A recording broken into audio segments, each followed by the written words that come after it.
December నెల 11వ తారీఖు నుండి 20వ తారీఖు వరకు గోచార ఫలితాలు ఏ విధంగా ఉంటాయి అనేటువంటి సశాస్త్రీయమైన పద్ధతుల్లో తెలుసుకునే ప్రయత్నం చేద్దాము. మకర రాశి వారికి జన్మంలోనే శుక్రుని యొక్క సంచారం జరుగుతోంది. జన్మంలో శుక్రుని యొక్క సంచారము అత్యంత శుభప్రదమైనటువంటి ఫలితాలను ఇస్తూ ఉంటుంది.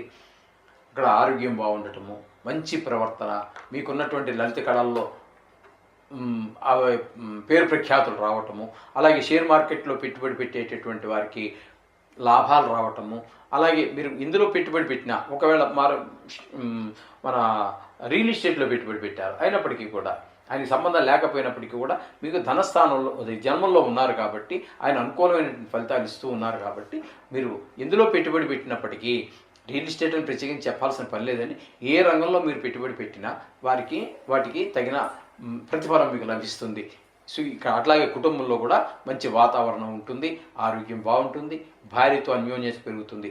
ఇకపోతే ద్వితీయ స్థానంలో శని యొక్క సంచారం జరుగుతోందండి. ద్వితీయ స్థానంలో శని యొక్క సంచారం కొంచెం కుటుంబంలో కొంచెము లేనిపోని ఇబ్బందులు కలిగించే అవకాశం ఉంటుంది. అలాగే ధన ఆదాయం తగ్గేటువంటి అవకాశం ఉంటుంది. ఇప్పుడే కదండి చెప్పారు శుక్రుడు మంచి ధన ఆదాయం అది బాగుంటుంది అటు అని చెప్పేసి. అంటే ఆయన చేసే పని ఆయన చేస్తాడు, శుక్రుడు శని చేసే పని శని చేస్తాడు. ఇది ఎలాగండి ఆయనకి దీనికి పొంతన కుదరట్లేదు అనుకోవద్దండి. ఇప్పుడు మీ కుటుంబంలోనే మన కుటుంబంలోనే మనం తీసుకుందామండి.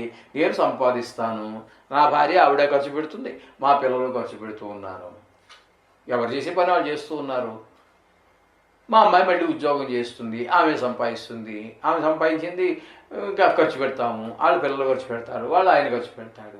ఈ విధంగా ఎవరు చేసే పని వాళ్ళు చేస్తూ ఉంటారు. అలాగే నవగ్రహాల విషయంలో కూడా దీనికి పొంతం లేదు, ఒకదానికి మీరు పుంజుకోవాల్సిన పని లేదండి. ఆ గ్రహం చేసే పని ఆ పని చేస్తుంది, ఈ గ్రహం చేసే పని ఈ గ్రహం చేస్తూ ఉంటుంది. లాస్ట్కి ఏమవుతుంది అనేది ఎక్కువ ఆదాయం ఉండేటట్టయితే ఒక రకంగా ఉంటుంది, తక్కువ ఆదాయం ఉండేటట్టయితే దాని సరిపోతుంది. తక్కువ ఆదాయం వ్యయం ఎక్కువ ఉన్నట్టయితే అది కొంచెము ఇబ్బందికరమైన పరిస్థితులు ముందు చవి చూడాల్సి వస్తుంది. ఓకేనండి. ఇక తృతీయంలో రాహుగ్రహం యొక్క సంచారం జరుగుతోంది. ఇది కూడా అనుకూలమైనటువంటి ఫలితాలన్నీ ఇస్తూ ఉంటుంది. తృతీయంలో రాహు యొక్క సంచారం వల్ల ఇరుగు పొరుగు వారు, మిత్రులు, అన్నదమ్ములు, కుటుంబంలోని వారు అందరూ కూడా మనసా వాచా కర్మణ మీకు అన్ని సహకరిస్తూ ఉంటారు. ఆ విధంగా ఆదాయం పెరుగుతుంది, ఆ విధమైన ఆరోగ్యం బాగుంటుంది. ఈ విధమైన ఫలితాలన్నీ కూడా మంచి ఫలితాలన్నీ కూడా రాహు మీకు కలగజేస్తూ ఉంటారు ఎవరికి మకర రాశి వారికి. అలాగే చతుర్థంలో గురువు యొక్క సంచారం శుభ ఫలితములను ఇవ్వజాలదు. నిజానికి ఆయన ఉన్నది ఐదవ స్థానమే, కానీ వక్రగతి ద్వారా మనం చెప్పుకోవాల్సి వస్తే 4లో స్థానంలో ఉన్నటువంటి గురువు మంచి ఫలితములను ఇవ్వజాలరు. అంచేత విద్య విషయంలో కొంచెం వెనకబడటము, అలాగే రియల్ ఎస్టేట్ వ్యాపారంలో ఉన్నటువంటి వారికి కొంచెము, లేదా మీరే ఏదో ఇల్లు కొనుక్కోవాలి, స్థలం కొనుక్కోవాలనుకున్నారు, దాని సమయం ఖర్చు చేసినటువంటి సమయం వృధా అవుతుందే కానీ అది సత్ఫలితాన్ని ఇవ్వజాలదు. ఈ విధమైన ఫలితాలన్నీ కూడా గురువు 4వ స్థానంలో సంచారం వల్ల కలుగుతూ ఉంటాయి. ఇకపోతే సప్తమంలో కుజుని యొక్క సంచారం జరుగుతోందండి. సప్తమంలో కుజుని యొక్క సంచారం కూడా సుఫలితాలు ఇవ్వదు. భార్యాభర్తల మధ్యన కొంచెం వివాదాలు ఏర్పడేటువంటి అవకాశం ఉంటుంది. లేదా కొంతమంది సైలెంట్గా ఉంటారు, కొంతమంది వైలెంట్గా ఉంటారు. ఏదైనప్పటికీ సఖ్యత మాత్రం లోపించేటటువంటి అవకాశం ఉంటుంది.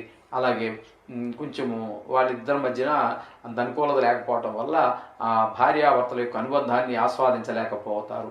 అలాగే ఈ విధమైనటువంటి ఫలితాలన్నీ. అలాగే మీరు ఎవరితోటైనా భాగస్వామ్యంలో వ్యాపారం మరొకటో చేస్తూ ఉంటారు, వారికి మీ మధ్యన కూడా కొంచెం మీ అభిప్రాయాలు వేరుగా, వారి అభిప్రాయాలు వేరుగా ఉండటం జరుగుతూ ఉంటుంది.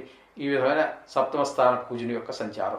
ఇకపోతే భాగ్యస్థానంలో కేతు వల్ల మీకున్నటువంటి సౌకర్యాన్ని కూడా మీరు గృహం కావచ్చు, వాహనం కావచ్చు, భూమి ఇట్లాంటివి ఏవైతే సుఖాలు ఉన్నాయో అవి మీకు అందుబాటులోనికి రావడానికి ఇబ్బంది ఉంటుంది. ఈ విధంగా ఉంటుంది కేతు యొక్క సంచారం. ఇకపోతే ఏకాదశ స్థానంలో మరియు ద్వాదశ స్థానంలో 2 స్థానాలలో రవి యొక్క సంచారం జరుగుతోంది. ఏకాదశ స్థానంలో ఒక 5 రోజుల పాటు చాలా అద్భుతమైనటువంటి ఫలితాలన్నీ ఇస్తాడు. మీకు లాభాలు బాగా వచ్చేటువంటి అవకాశం ఉంటుంది. అలాగే మీరు ఏ వ్యవహారం మొదలుపెట్టినప్పటికీ అందులో మీ నైపుణ్యం కనబడుతూ ఉంటుంది. అలాగే మీ సోదరులు అందరూ కూడా మీ సహాయ సహకారాలు అందిస్తూ ఉంటారు. ఆరోగ్యం బాగుంటుంది. ఇట్లాంటివన్నీ కూడా 11వ స్థానంలోను. అదే రవి మళ్ళీ ఒక 5 రోజుల పాటు ధనువు రాశిలో ప్రవేశిస్తూ ఉన్నారు. ఆ ధనువు రాశిలో ప్రవేశించినప్పుడు అక్కడ మాత్రం కొన్ని ఇబ్బందికరమైనటువంటి పరిస్థితుల్లో వ్యయంలో ఉన్నారు. కాబట్టి ఆయన ఇది నిజానికి ధనుర్మాసం అనేది చాలా పవిత్రమైనటువంటి మాసంగా మనం స్వీకరిస్తూ ఉంటాం. ఏదేమైనప్పటికీ ఈయన స్థానాన్ని బట్టే మనం ఫలితాలు చెప్పుకుంటాం. కాబట్టి ఈయన వ్యయ స్థానంలో ఉండటం ద్వారా కొంచెం ఆరోగ్యం విషయంలోనూ ధన విషయంలోనూ వ్యయమే కనబడుతూ ఉంటుంది. అంచేత కొంచెం ఇబ్బందికరమైనటువంటి పరిస్థితులే ఉంటాయి. కొంచెం శత్రువులలో భయం కలిగేటువంటి అవకాశం ఉంటుంది. అలాగే తాతగారు ఎవరైనా ఉన్నట్టయితే ఇంట్లో పెద్దవారు వారి యొక్క ఆరోగ్య విషయంలో కూడా తగు జాగ్రత్తలు తీసుకోవాలి. ఇలాగే కొంచెం నేత్ర సంబంధమైనటువంటి ఇబ్బందులు ఉన్నటువంటి వారు కూడా ఆ కంటి విషయంలో కొంచెం తగు జాగ్రత్తలు తీసుకోవాల్సి ఉంటుంది. ఈ విధమైన ఫలితాలన్నీ కూడా రవి యొక్క సంచారం వల్ల జరుగుతూ ఉన్నాయండి. ఈ విధమైన ఫలితాలు మొత్తం మీద మకర రాశి వారికి మనం చెప్పుకోవాలి. అయితే ఇక్కడ మనకి ప్రతికూలత అనుకూలతలు మామూలే.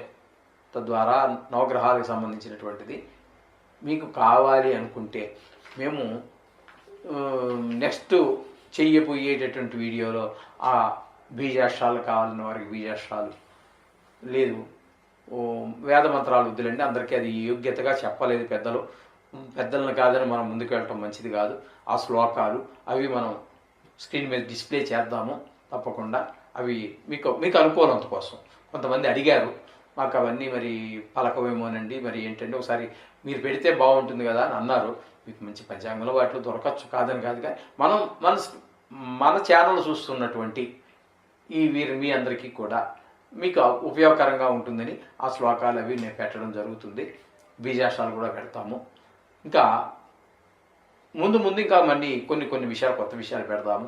అంటే దీర్ఘకాలంగా సంచరించేటువంటి గ్రహాల వల్ల ఏదైనా వ్యాధి వచ్చింది, ఈ వ్యాధికి కారణం ఇదే అని మనం అంటే అది వ్యక్తిగత జాతకం రాస్తే మాత్రమే తెలుస్తుంది. అటువంటి వారికి కవచం అని ఉంటుందండి. ఆ కవచాలు కూడా మనం డిస్ప్లే చేద్దాము తప్పకుండా. మీకు మనం అడిగినటువంటి వారికి మనకు తెలిసిన విషయం తెలియజేద్దాం తప్పకుండా. ఈ విధంగా చేసుకోండి. శుభం భూయాలు.